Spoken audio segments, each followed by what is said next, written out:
Parents en colère, ils protestent contre la fermeture des jardins d'enfants trottinettes. Pour eux, la décision a été prise sans leur consentement.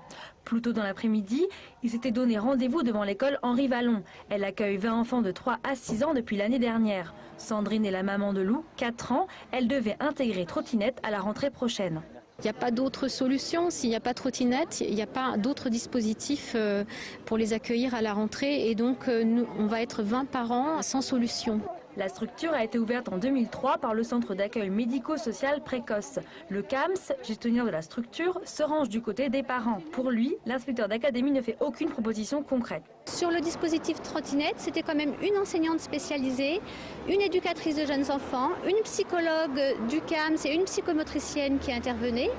Donc cette complémentarité des interventions des professionnels n'existera plus à la rentrée prochaine dans les classes de quartier. Du côté de l'inspection d'académie, on évoque une autre forme de partenariat entre l'éducation nationale et le CAMS, ainsi que l'embauche d'une centaine d'aides de vie scolaire. Les parents qui ont un enfant handicapé peuvent demander une notification d'heures d'AVS.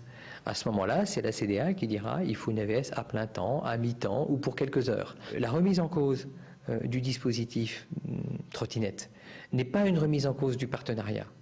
C'est une demande d'évolution d'un dispositif. Mais pour le CAMS et les parents d'élèves, l'embauche d'auxiliaires de vie scolaire ne suffit pas. Les deux parties devraient se rencontrer le 16 juin prochain.